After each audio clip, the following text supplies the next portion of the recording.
उप मुख्यमंत्री श्री अरुण साव जी, मंच में विराजमान डॉक्टर कुमुद शर्मा जी, कुलपति श्री मनोज जोशी जी, श्री अनंत विजय जी, हमारे साहित्य अकादमी के अध्यक्ष श्री शशांक शर्मा जी, श्री पंकज झा जी, हमारे सलाहकार श्री सुशील त्रिवेदी जी, मंच के नीचे बैठे हमारे डॉक्टर राम प्रताप सिंह जी, श्री अमरजीत सिंह छाबड़ा जी, सुश्री मोना सेन जी, जनसंपर्क विभाग के सचिव रोहित यादव जी, सीपीआर रवि मित्तल जी, रायपुर के कलेक्टर गौरव सिंह, और इस साहित्य उत्सव में और इस शुभारंभ के अवसर पर पूरे देश और प्रदेश के प्रख्यात साहित्यकार, विचारक, लेखक और सभी साहित्य प्रेमी बंधुओं, मीडिया के मित्रों, मैं आप सबका सबसे पहले प्रभु श्री राम के ननिहाल रायपुर, छत्तीसगढ़ रायपुर की इस धरती में हृदय से स्वागत करता हूं, अभिनंदन करता हूं। और मैं विशेष रूप से आज के कार्यक्रम के मुख्य अतिथि श्री हरिवंश जी का पूरे छत्तीसगढ़ के तरफ से उनका अभिनंदन करते हैं। उन्होंने अपने कीमती समय निकालकर आज हम लोगों के बीच में पधारे हैं। हम सब लोग आपको सुनने के लिए लालायित हैं। ये 3 दिनों तक रायपुर साहित्य उत्सव 2026 के रूप में साहित्य का महाकुंभ सजेगा। इस उत्सव में भाग लेने प्रदेश एवं देश के विभिन्न राज्यों से 120 ख्याति प्राप्त साहित्यकार हिस्सा लेंगे। आयोजन के दौरान कुल 42 साहित्य सत्रों का आयोजन होगा, जिसमें समकालीन सामाजिक, सांस्कृतिक, राजनीतिक विषयों पर गहन विमर्श किया जाएगा। यह गणतंत्र का अमृत काल भी है और हमारे राज्य की स्थापना का रजत जयंती वर्ष भी है। मैं आप सब लोगों को उसकी भी शुभकामनाएं देना चाहूँगा। यह उत्सव का समय है। लगातार हम लोग अपने प्रदेश में उत्सव मना रहे हैं और 1 तारीख जो स्थापना दिवस था हमारे प्रदेश का, उस दिन हमारे देश के यशस्वी प्रधानमंत्री श्री नरेंद्र मोदी जी हम लोगों के बीच में विराजमान थे। उनके कर कमलों से हमारे प्रदेश के नवनिर्मित विधानसभा भवन का भी लोकार्पण हुआ और एक जो बहुत अच्छा ट्राइबल म्यूजियम का निर्माण हम लोगों ने किया है, जिसमें छत्तीसगढ़ के जनजाति समाज के जो 14 स्वतंत्रता संग्राम सेनानी हुए, उनके क्रांति को सचित्र उसमें वर्णन किया गया है, डिजिटल है। मेरा आग्रह भी होगा कि समय मिले तो ज़रूर, नज़दीक में है, उसका अवलोकन करने का कष्ट करेंगे। आज के इस सत्र में गणतंत्र के अमृतकाल विषय पर संबोधन डॉक्टर शर्मा जी के द्वारा हुआ, हम सब लोग सुने। हमारी आज़ादी की लड़ाई भी समुद्र मंथन की तरह थी। जैसे समुद्र मंथन की कथा में विष भी निकला और अमृत भी, इसी तरह हमारी आज़ादी की लड़ाई में विष भी आया और यह विष हमारे स्वतंत्रता संग्राम सेनानियों ने पिया और आज़ादी का अमृत आने वाली पीढ़ियों को दिया। आज हम आज़ाद माहौल में गणतांत्रिक देश में रह रहे हैं। उसके पीछे हमारे स्वाधीनता सेनानियों की बड़ी भूमिका है, उनका हम नमन करते हैं। हमारे स्वाधीनता सेनानी लेखक भी थे, पत्रकार भी और वकील भी।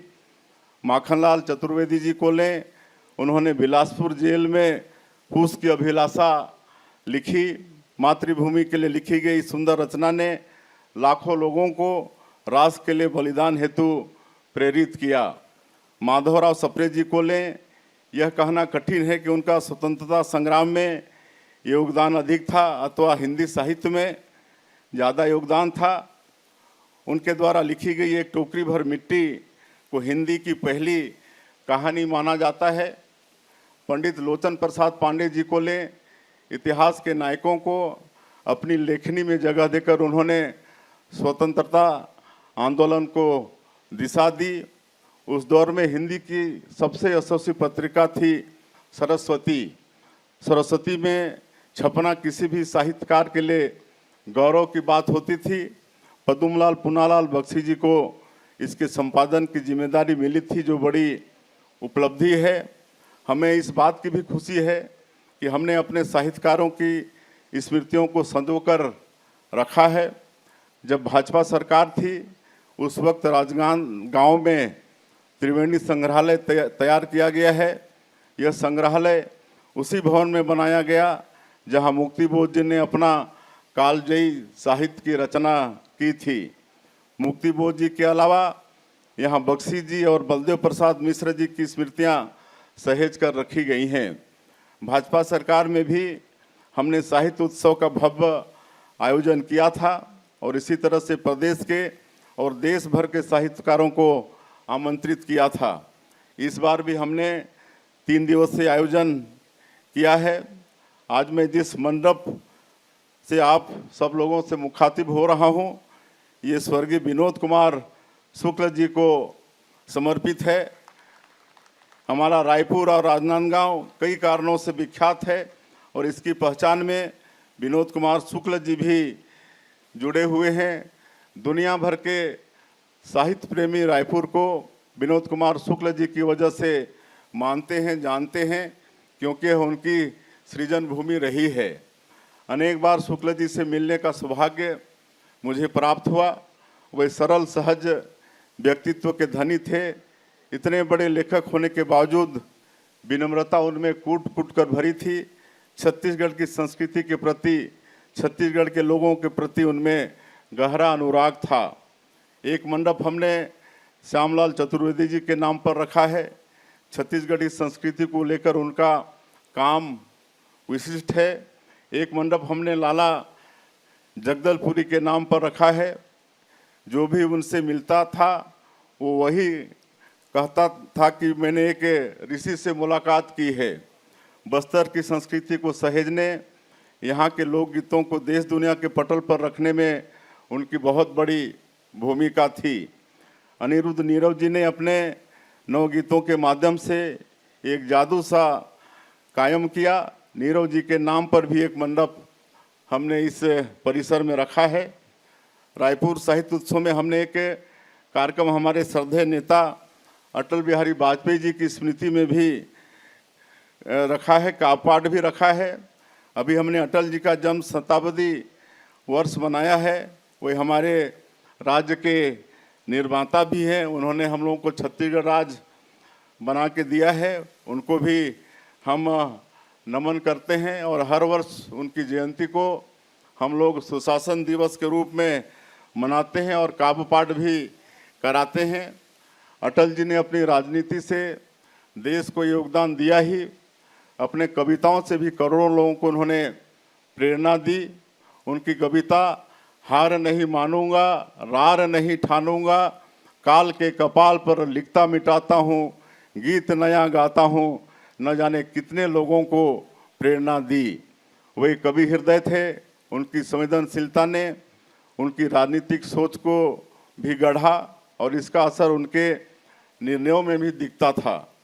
जब अमृतकाल में गणतंत्र की बात आती है तो हमें हमारे साहित्यकार भी याद आते हैं, जिन्होंने लोकतंत्र सेनानियों के साथ कदम से कदम मिलाते हुए इमरजेंसी का भी विरोध किया था। उस दौर में दुष्यंत कुमार ने लिखा, एक बूढ़ा आदमी है मुल्क में, या यूँ कहो इस अंधेरी कोठरी में एक रोशनदान है। यह बात उन्होंने जयप्रकाश नारायण जी के लिए लिखी थी। उनके गज़ल इमरजेंसी के विरोध के प्रतीक बन गए थे। यह कविता की ताकत है। कविता अन्याय का प्रतिरोध हमेशा करना सिखाती है। आज जिस तरह से अनेक साहित्य प्रेमी रायपुर साहित्य उत्सव के सुंदर आयोजन में जुटे हैं, जिनमें युवा पीढ़ी के लोग भी काफ़ी संख्या में नज़र आ रहे हैं, तब महसूस होता है कि प्रदेश में साहित्य का वातावरण कितना उजला है। मुझे विश्वास है कि 3 दिन तक चलने वाला यह आयोजन एक मील के पत्थर की तरह होगा, जिसे वर्षों तक याद किया जाएगा।